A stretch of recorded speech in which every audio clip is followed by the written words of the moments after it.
We've got a roster review again here. This is Penix and Hall's top of the leaderboard. So I say this with a lot of these. Take these numbers with a grain of salt. This is keep trade cut value. That means this value is also associated with future picks. It could be overvalued players, but in a situation like this where you're 6,000 ahead of the second place guy who's 15,000 ahead of the third place guy, you probably have a playoff team. I haven't looked at it yet. 10 team Superflex, start 11 PPR, no tight end premium. Let's look at this and see if it is a playoff team. So, like I mentioned, when we're taking this with a grain of salt, quarterbacks, you've got 4 of them that are all currently starters. So your lineup, I'm expecting, I haven't really scanned the other columns, is probably going to need you to move some of these. But we'll take a look and we'll see. Josh Allen, Jalen Hurts, CJ Stroud, Penix, it's a 5 out of 5. You've got 2 top 5 guys. Jalen Hurts, probably top 4. Josh Allen could easily be number 1 ahead of Jaden Daniels, who's currently the number 1. The rankings listed here are keep trade cut rankings as of July 3rd, and I'm recording this on July 6th. I don't think we've had any news since then, though.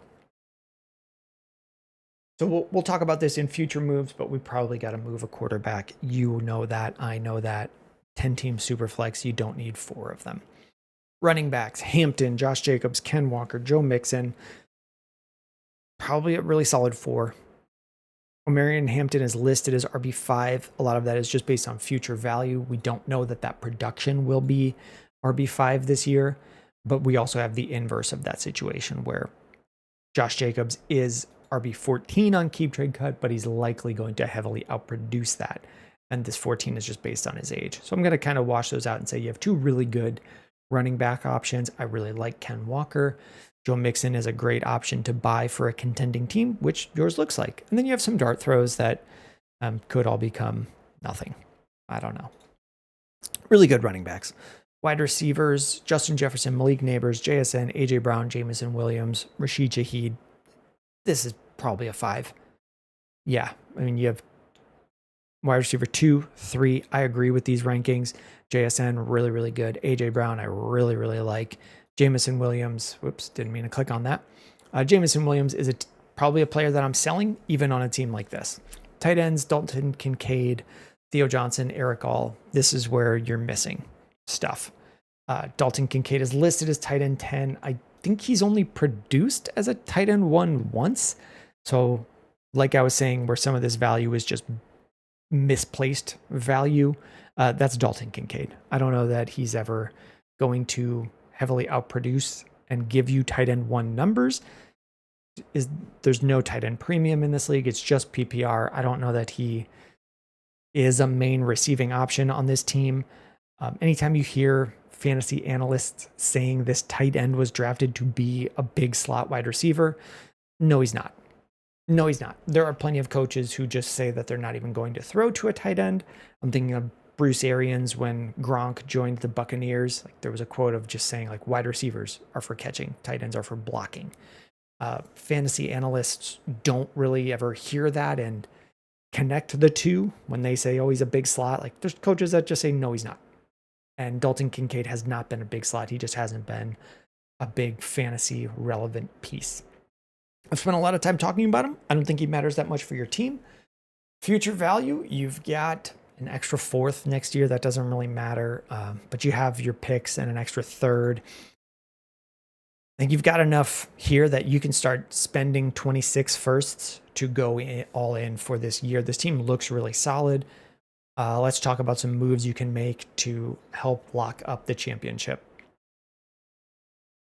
If I had this team, I'm doing whatever it takes to sell CJ Stroud. QB 9 as a ranking. His rookie year, he was QB 11, and we thought he would take a step forward, and he became QB 18. I've had people tell me they think he's a top 5 to top 10 quarterback. He's not. He has not done that. I don't know why we would be predicting him to become that. I say that a lot in a lot of videos. CJ Stroud, I would definitely be selling. And then if I had to down tier from either one of these guys, I don't know that I would. That's a move I would be looking to make on other teams, but you have so much here. I would just be looking to sell CJ Stroud, get nothing back, and can you get Drake London? Can you get a receiver up like Nico Collins and more? Could you do something with CJ Stroud and Kincaid to just get you a good tight end like Trey McBride? Could you get Brock Bowers? I'd be looking at selling Stroud to do something like that. You don't really have any holes. Maybe you end up upset with Omarion Hampton's production early on, but you have Josh Jacobs, Ken Walker, Joe Mixon that you should be fine in those early weeks. And it's just comes down to your start sit abilities. There's not a ton of stuff that you need here. I'd be looking to solidify the championship. You have your picks. I'd be moving picks to get.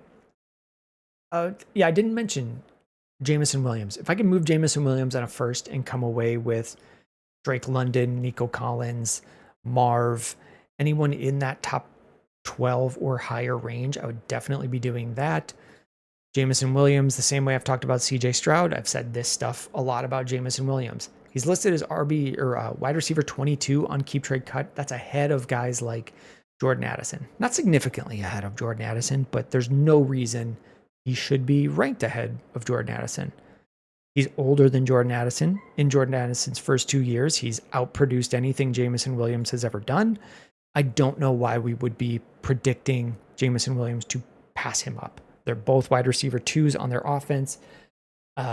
People think everyone on Detroit will get better this year. Like, I don't think there's room for them all to get better. There's not room for really anyone to get better. So if you could sell Jameson Williams at this price, I would be. Maybe he does produce, but someone will have paid for it. So that's a move I would be willing to make, or even if I'm wrong, someone has paid for that production.